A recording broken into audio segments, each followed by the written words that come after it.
and I'm talking to the father to try to find out what has happened and why they have brought the child to the hospital. Emergency room nurse Sherry Ray was stunned at the child's condition upon arrival back in January of 2019. How unusual is it at the emergency room in Lawrenceburg to see a 10-week-old infant with black eyes? Very unusual at that age.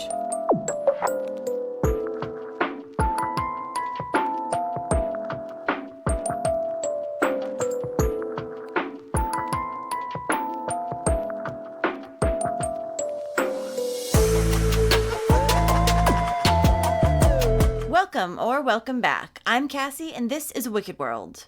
The story I have for you today is about a 10-week-old baby who was severely beaten by her father, and her mother just let it happen. These parents barely even took care of their own daughter, but after having to do it for just one weekend, Adeline was left clinging to life. This is the story of Addilyn Woodard.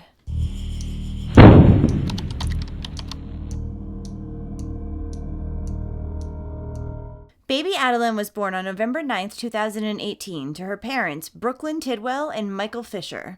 The family lived in Lawrence County, Tennessee, and even though little Adeline had been born 6 weeks early, and she weighed less than 5 pounds, she was still very happy and healthy.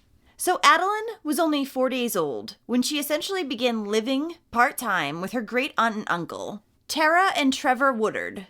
It had started off as them just babysitting Adeline, but soon they were keeping her for multiple days at a time, because apparently her parents just couldn't be bothered by their newborn baby. Adeline's Aunt Tara would bring her for doctor appointments, buy her new clothing, get up with her in the middle of the night, essentially do everything that parents should be doing. And since Tara and Trevor were never able to have children of their own, Adeline was a blessing to them. She completed their family.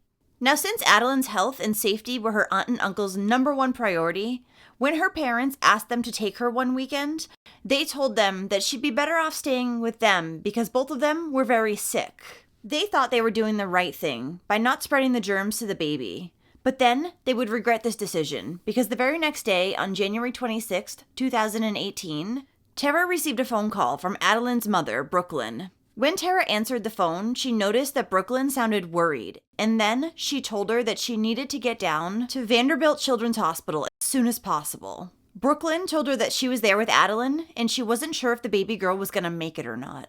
So only a short time before this phone call, Adeline's parents had rushed her to the Southern Tennessee Regional Medical Center with multiple severe injuries. They were telling the medical staff that she had fallen down. She was 10 weeks old.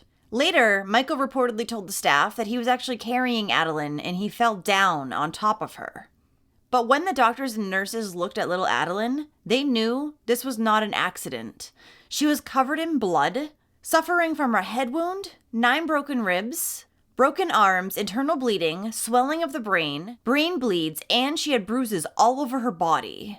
So due to the severity of Adeline's injuries, she was airlifted to Vanderbilt University Medical Center. The baby was in bad shape, and doctors did not think she was going to even make it through the night. She had suffered abuse so severe that she was on the brink of death. But Adeline would end up making it through the night. Even though she now needed a ventilator to breathe, she had blood clots throughout her body, she had lost her eyesight, and she began having seizures due to the swelling of her brain. So the less than 3-month-old little girl had to be placed into a medically induced coma to get her brain swelling to go back down. Doctors didn't think there was any way this baby was going to pull through all the horrific injuries that she had. Now, hospital staff had not forgotten about the very suspicious stories that Adeline's parents had given them, and they contacted law enforcement. And subsequently, the Lawrenceburg Police Department began their investigation. Both of Adeline's parents, Michael and Brooklyn, were placed under arrest. 27-year-old Brooklyn Tidwell was charged with aggravated child neglect. She was held on a $50,000 bond. This was because she had not sought medical treatment for Adeline soon enough. And 34-year-old Michael Fiser was charged with aggravated child abuse, as well as attempted first-degree murder. He was given a $500,000 bail, and they were both held at the Lawrence County Jail. Immediately following the incident, Adeline's aunt and uncle, Tara and Trevor, took steps to gain temporary emergency custody of the little girl. Tara was beside herself with anger that this had happened to her sweet niece, but she was also feeling guilty since she had been asked to watch Adeline that weekend, but had been unable to since she was sick. Tara thought that if she had babysat Adeline that weekend, then this would never have happened. But it probably would have happened at some point, because those are the parents that she has. Tara never left baby Adeline's side while she was at the hospital, though there were many sleepless nights for her, not knowing whether or not baby Adeline was going to suddenly stop breathing. It was very touch and go for a while if Adeline was going to make it. But every day, Adeline was slowly improving. She began to breathe on her own, and then she opened her eyes. Soon, Adeline was able to move her arms, legs, and head. But unfortunately, due to her horrific injuries, she was left blind in both eyes and she had brain damage. Tara was told that Adeline would never move on her own, never show emotion on her own, and would always need a ventilator tube to breathe. Adeline was going to be facing a lifetime of issues due to the abuse her father had inflicted on her. But after 46 days in the hospital, Adeline was showing enough improvement that she was released on March 13th, 2019.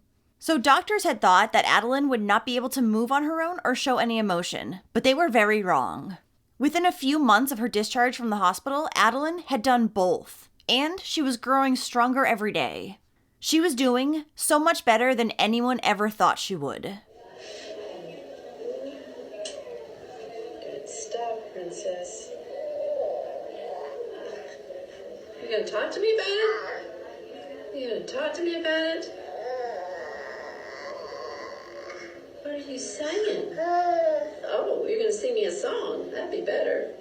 Adeline has continued to fight every step of the way, and her eyesight, which was severely damaged, may now make a full recovery.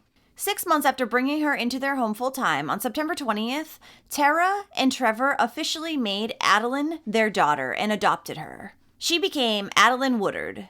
It was discovered that Adeline's mother, Brooklyn, actually had a prior history with child services.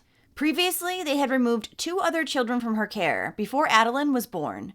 So people wanted to know why child services had not known that Brooklyn had another baby that also might be at risk.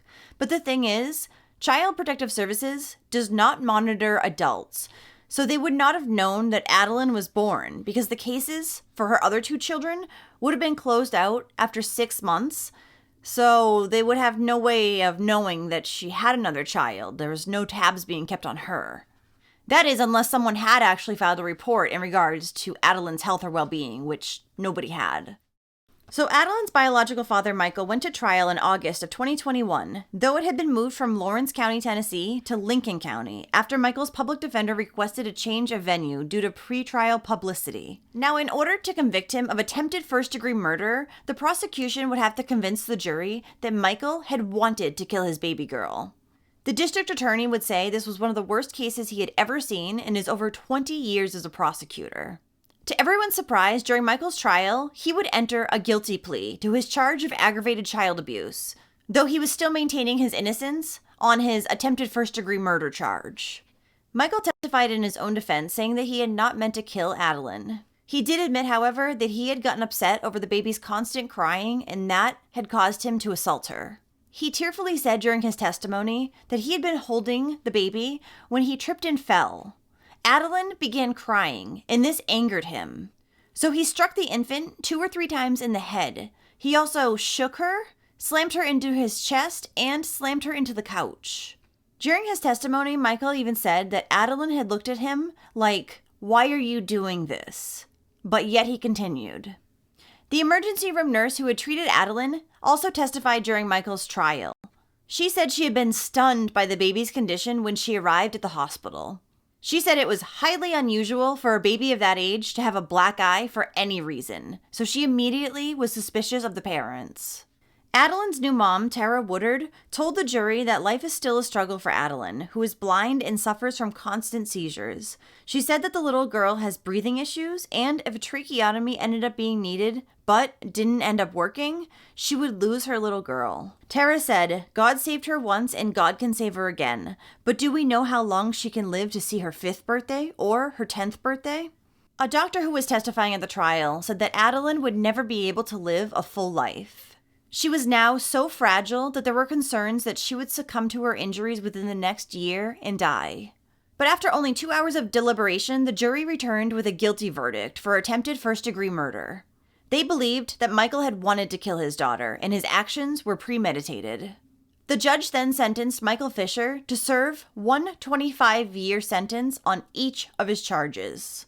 These two 25-year sentences were to run consecutively with no chance of parole. God saved her once, and God can save her again. But do we know how long she can live? You know, to see her 5th birthday, her 10th birthday. I mean, we don't know that. What happened to Adeline is a tragedy. There's no question about that.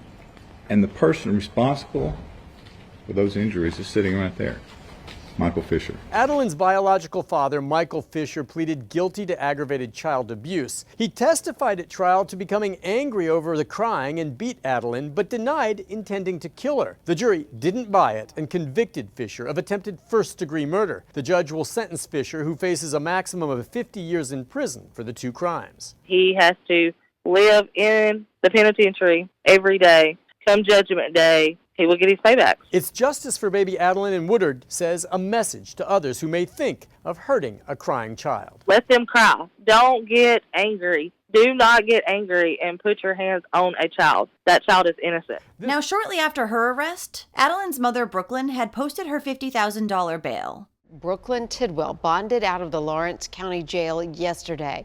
Now, this case has garnered a lot of public attention and outrage. Now Tidwell is talking to News Channel 5's Nick Barris, who's in the 5 Alert Center.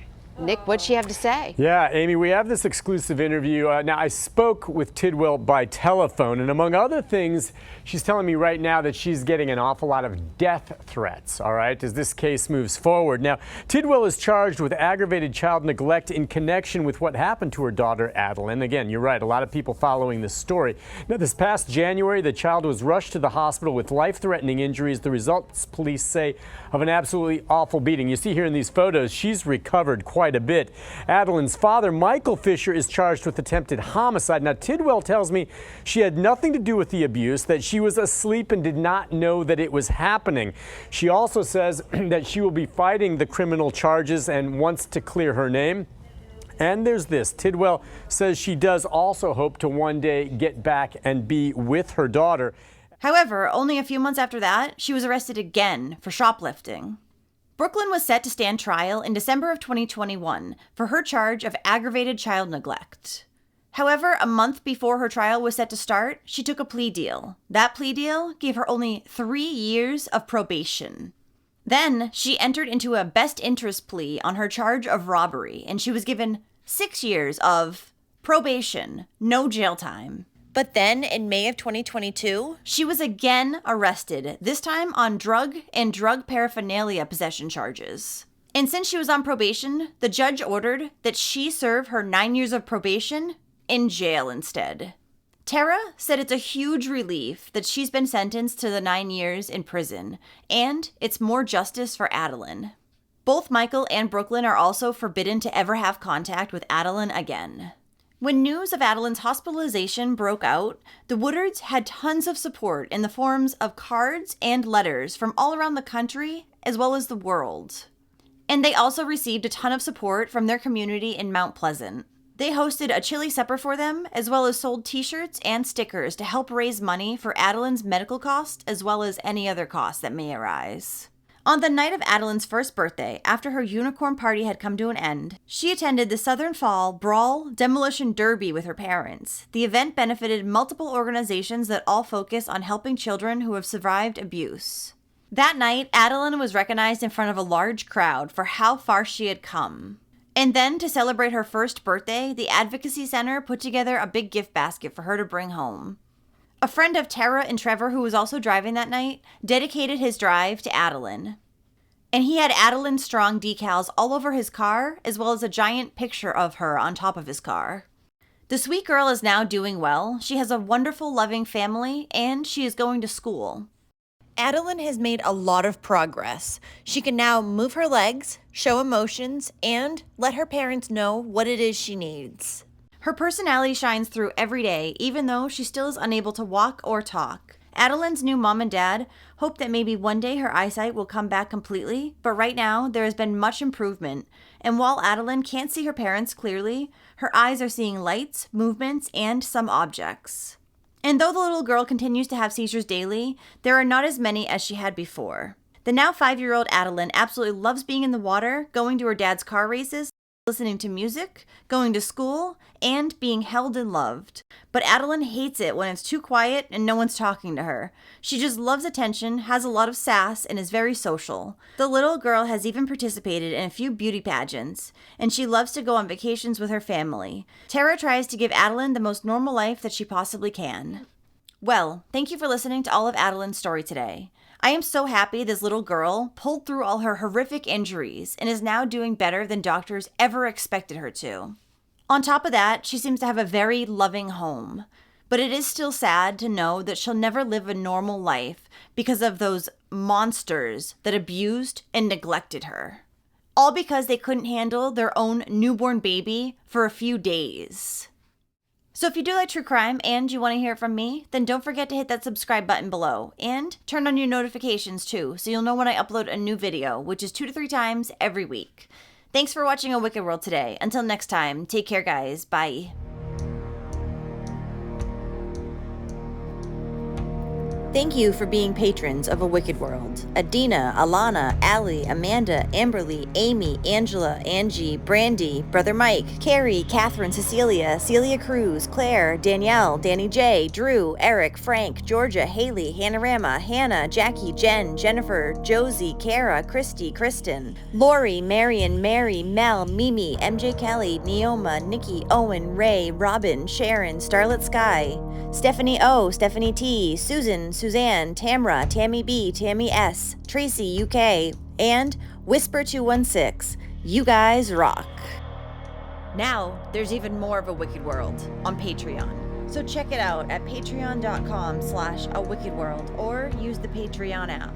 You'll have access to exclusive videos each month and more. Any support truly helps to make sure the victims never get forgotten and to highlight the shortcomings of society associated with each case. Do you have a suggestion for a case you'd like to see me cover? If so, send me an email at awickedworldtruecrime@gmail.com.